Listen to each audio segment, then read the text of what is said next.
Hey, I hope you guys have an amazing Christmas and a Happy New Year. Stay safe, have fun. And I got a special treat for you. It's an interview I had, not really an interview, it's more of an informal chat that I had with Karen Everling of the World Grace Project.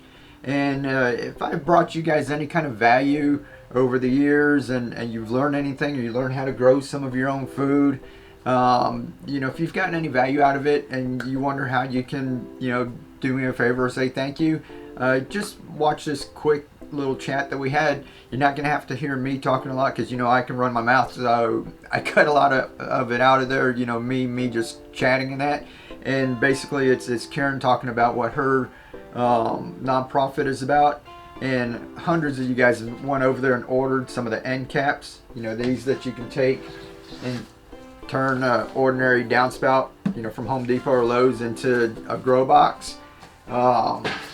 Lots of you went over there and ordered it, but I'm not sure if everybody really understands what help you're doing. It's not just helping yourself, grow your own food. You're also helping out some other people in need. And it's also teaching some kids a trade. There's all kinds of stuff that's involved in it. And I really want you guys to just really understand what's going on. Somebody asked in one of the comments, they probably didn't mean it, but they asked what kind of kickback I was getting. And the answer is none. Anybody who goes over to the World Grace Project and orders these from that nonprofit, everything goes there. Nothing comes back to this channel or me. It's strictly just putting good out into the world. So we don't get anything out of it over here. The only thing I got out of it was she sent me a few of these to try out, which I did, to put together and showed you guys that.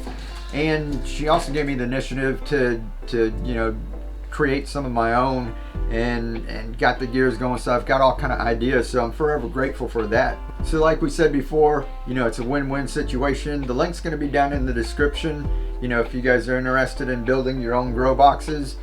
But I really think that it's really beneficial for everyone to really learn the extent of what's going on here, that this is not just about me, it's not just about you, it's about all of us. So go ahead and grab you a drink, sit back, and like I said, if you watch this quick little talk, and if you could share it with your friends and family, the more people that know about this, the better. And you guys, like I said, enjoy the holidays and stay safe. I'll talk to you later. Yeah, my name's Karen, and I am from Iowa. I have a nonprofit called Little Iron Mom, and I have the World Grace Project. Earlier last year, I was researching hydroponics and actually came across your channel. I was trying to just figure out a simple way to do some growing. However, we're in Iowa, so our our climate zone's so much different than yours. And so I started through a problem solving process where I was like, okay, how do I do what he's doing and do it in Iowa? And so I really appreciate your channel because I stole a lot of ideas from you, which you have openly given, and I'm grateful for that. Mostly sort of your ladder style thing against the house. I've done the same thing, only for indoors and for Iowa. And so I've added lights and I've made it a little sort of more finished because it's like a piece of furniture. And I've been really enjoying sort of mostly kale, bok choy, tons of lettuce. I can really just put out a ton of lettuce in there, which is nice. There's no bugs inside. So it's just like that. Yeah. And so anyway, I just wanted to send you those pieces that I had made. I have a group here called the Cedar Valley Makers, and they have a collaborative workspace where you can learn how to build. And I learned how to run a CNC machine. So I went ahead and machined those pieces, and I'm just enjoying how it looks really finished. I can put more liquid in there because I can hold more volume. And so I just wanted you to try them out because I thought this was really his idea. So it's an ode to you. Well, cool.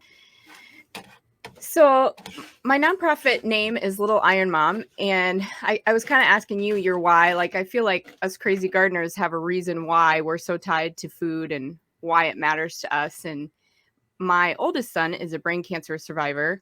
So at our core, we are a ministry where I'm super grateful that my son is alive. I'm very lucky. He's a miracle.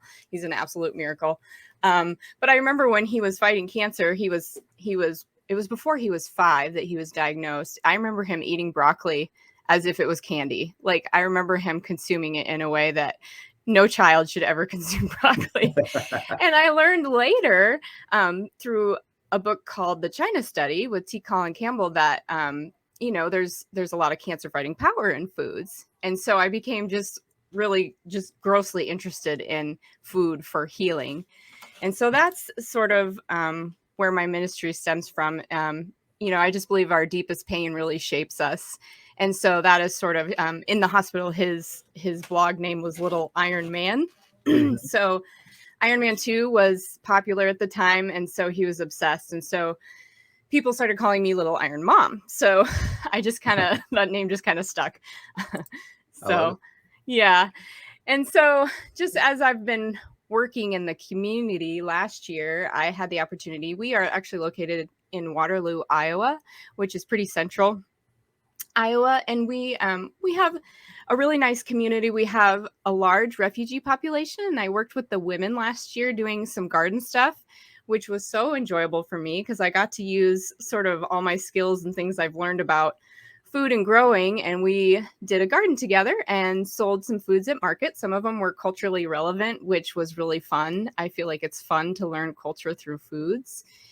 And so that was last May, June, July. And then I don't know if you ever heard about the derecho that happened in Iowa last year, but we had a category 4 hurricane on land. And it happened about 100 miles, 60 miles south of our house, which is actually, this is my parents' home. And so we really learned a lot last year about, trials and the kind of things that you guys go through with hurricanes. I really had no idea. I mean, this was just devastating.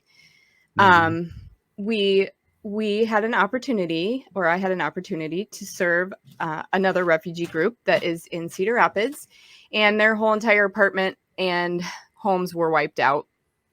And so we were trying to do hospitality, sort of, get them food and some supplies. And I just sort of realized as we were traveling through this that, that God really loves us in a special personal way. And he would probably love us with food that matched our culture, right? So I realized as I saw and I don't know what it's like. I bet the hurricanes are more organized than the sort of relief we had going on. We didn't even have an emergency declared for it was over a week before they declared emergency. And so we had no help. We had people, and Iowans don't know how to deal with a hurricane. So we had people scattered around. We had people delivering food we had no power. So there was no way to refrigerate the food. All the food was going bad. It was it was a mess. And so I kept thinking, man, there's gotta be a better way to do some sort of a food aid, we're wasting all this food. None of it's relevant to the people we're serving. My heart was kind of broken over sort of how that whole thing went down. But again, I believe our greatest pain produces our greatest ministry or our greatest, growth. So I just had this vision for this thing called the World Grace Project. And I do believe that food is grace. I do believe we can heal at the table. I think that means multiple things, maybe not just I'm giving you food that's relevant to you, or I'm sharing my food that's relevant to me so that we can learn about each other. I think it's just making space at the table to have relationships or build relationships or doing what we're doing right now, getting to know people. Right. And I don't know about you, but I haven't met very many mean gardeners. all the gardeners I know, when I'm watching comments on Hucho's channel and stuff, I'm like, these are great people. These people love what they're doing. They love food. They love sharing. And so the platform of food to me is just very intriguing. And I think there's a lot of places that can go. So that's sort of in a nutshell how the World Grace Project was born. And we are beginning the project really right now. I'm sponsored by AmeriCorps, so I have some Vista staff, which means they'll be able to come on and capacity build for the organization. And we're going to start creating, we're going to be building hydroponics for sure. And I'm going to be showing you some of that. But Cool. that's why I was just so grateful to come across your content, because it empowered me to do something that I felt that others could do for themselves, which seems to be sort of your why as well, is that you want people to be able to, and I do too. I want the power to be in their hands. I don't feel like anyone should not have access to healthy, good food. And so again, there's just a lot that this project is about in that regard. The women that I'm working with are from Myanmar. So oddly enough, it's the Karen and the Karenni. I always joke, I'm like, oh, the Karen people. I found my people. And I do. I love them. They are definitely my people. But 46% of them were in farming or agriculture before they moved to the United States. So if you can imagine changing your whole entire life and finding something that's familiar to you is going to be, probably for most of them, growing their own food. Give them a backyard, which most of them don't have because they're renting apartments, but give them a backyard and you will see something beautiful happen. Yeah. And they have a green thumb like nobody's business. But what kind of broke my heart is that most of them didn't have a place to grow. And so that was another reason why I felt like I needed to come up with something that they could do in their apartments.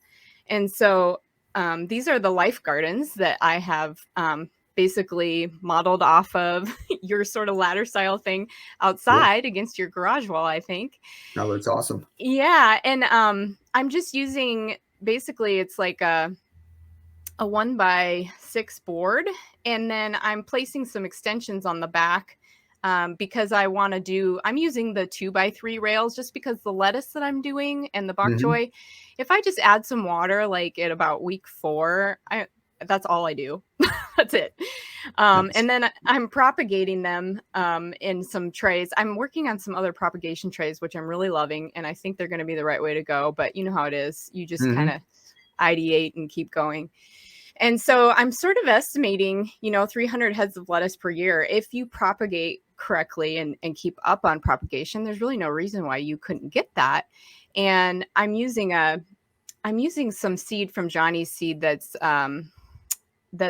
does really well with hydroponics. So it grows really quickly. It doesn't seem to burn in the lights at all. So I've been enjoying that.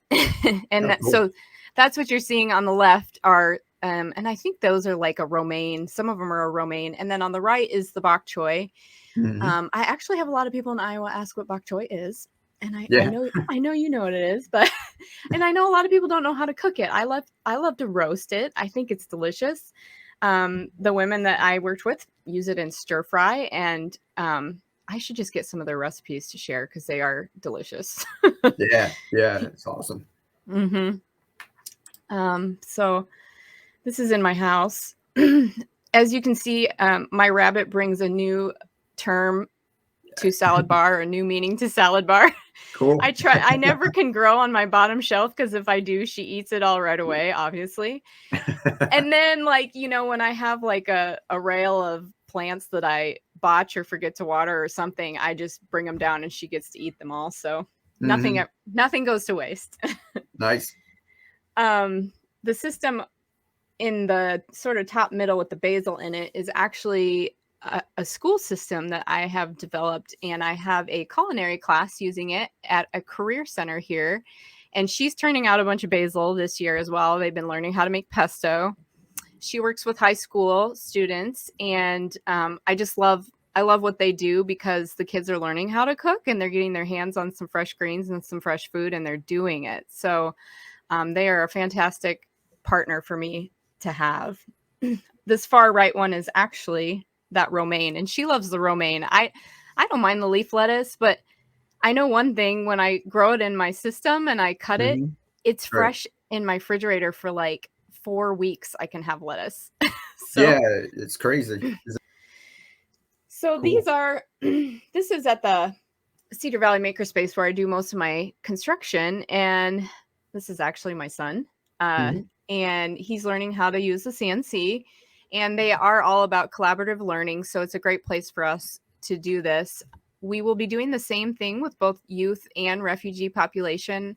The refugees in general just need a place to learn, a safe space to practice, talking and doing things, showing up on time, really simple stuff. And so we plan on all the caps that we're manufacturing do require some finish work. And so we plan on using that as a workforce project for them, which I think will be just really fun because hopefully some of them will get to take some gardens home at some point.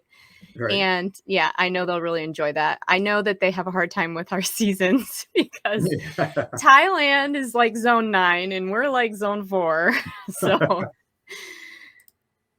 So here's just another group that came through. We have a group that does workforce out of the local college as well. So we just have a whole culture of learning that's happening at the Makerspace. And on the right, I have just some girls planting a garden. We got to trial it with the schools, the Waterloo schools. Hmm. And I'm partnered with the health department. And so we're planning on putting a nutrition curriculum, a culture curriculum, and a science curriculum along with the garden. So we'll be writing those this year. They would be open source. We would be giving them to teachers. We're going to open source the plans for the garden so that the construction people in the classes can build them themselves. I have templates that you can cut on a laser or that you can print out. So I feel like it's going to be as user-friendly as possible. And of course, we'll have support through the nonprofit that people can call and ask us questions. Right. So, yeah. Wow, that's cool. That's a lot of stuff that's just near and dear, to my heart. Is just like I said, one thing is just getting everybody to grow, some of their own food, take care of themselves, and then you're working with people in need, Mm-hmm. and you're also working with kids and getting set up with schools. So, I mean, lots of great stuff there. Yes. And of course, then lastly, just a thank you from our family. And of course, I'm always chasing them with lettuce or kale somewhere in the house. I'm like, eat your greens. That's pretty much what moms do, I think. That Yeah, whole eat your veggie thing, that's no joke. yeah, exactly. For anybody out there that doesn't know what like a CNC machine, and Mm-hmm. do you want to explain that real quick, just Yeah. a little bit? Yeah, so CNC is a trade that we have John Deere. John Deere is located here, and in fact, they're right next to the makerspace, and so it's a very skilled trade that is in need. And so CNC programming that, running the CNC, learning how to change the drill bits, and learning about depth and X, Y, and Z. That's all stuff that can happen through the makerspace and through the partner programs at Hawkeye. But Hmm. I know our kids here, like one of the programs we have, they can leave high school and they can take that skilled trade program during high school, go straight to Deere and start making like 19 or 20 an hour right out of high school. Wow. So it's a good trade and we have jobs available for people. So it's worth learning, I think, especially if you're a student and you just don't know what you want to do. It would be a great start for anyone. Right. And then on this science curriculum we're going to do with the kids, we'll talk about pH a lot. Well, what's kind of Hmm. cool is like bok choy likes a higher pH than say lettuce or some other like kale. Is kale higher? I can't remember. But the point being, they can actually then have some separate containers to try different pHs and different ECs in and kind of understand that. So, um, yeah, I Cool. think it just works great. The fact that um, you came up with this with the gutter and that it's so low cost and it's easy to get. Actually, the 3x4 recently wasn't available in my city. I had to drive an hour away and now it's here. And I was Oh like, wow, cool. yes. Yeah. So Yeah. I'm super excited. So if I you don't love want it. to go back, You're like a food coach. No excuses now. You have to build your hydroponics. right? Yeah, that's it. That's cool. So I love what you're doing. Like I said, it's helping people. It's helping people in need. The thing where you're teaching kids, it's working with education too. Mhm. Uh, it just tickles me that y'all are using, like something that I came up with, Yeah. and you guys are doing the same thing that I did, where like you're not doing everything that I did. You look at a bunch of different people.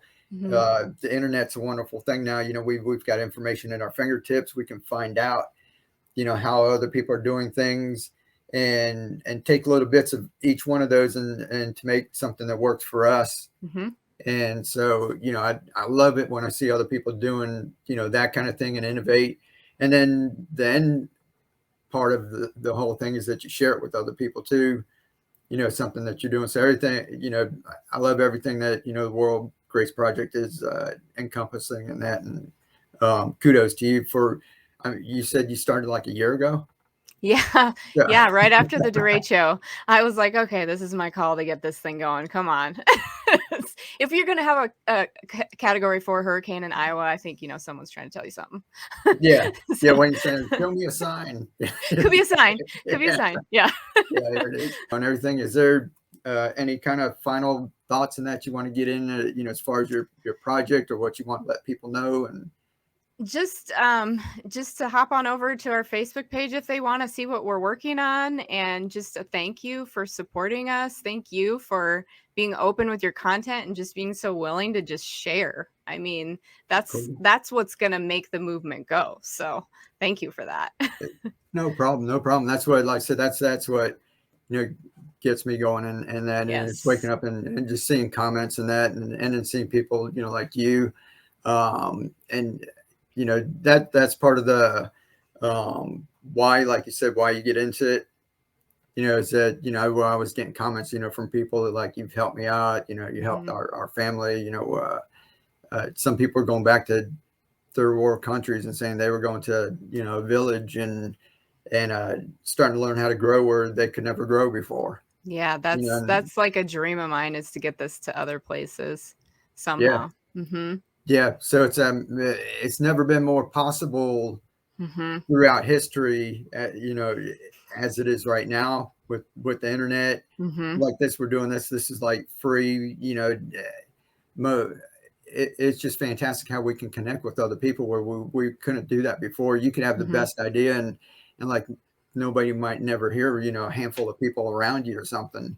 But Right. now things can spread like wildfire, and so, like I said, we have a choice to put good in the world, to put bad in the world, and every time Mhm. we connect with other people, and we make a conscious choice like that, and then if people like you, keep wanting to put good out, hopefully the good Mhm. outweighs all of the bad, and That's right. right. So that's part of the project and everything too, like I said. So uh, um, thank you for what you're doing, and thank you for these. I'm going to give these a try, Mhm. and I'll let you know how that goes. And I'm gonna try to keep them in stock for people as much as possible. So, Okay. it Yeah. anybody can email us. We'll have them back up if they're out of stock, probably within 2 days usually, so Yeah. Oh, and I'll put a screenshot of your website there too. But another thing is, if you want to support her project and that too, and if you already built your own, or you don't want to, build these, that you can also go on there. There's also a place for like donations and that Mhm. too, right? Like Yeah, you can sponsor $5. someone to go into the workshop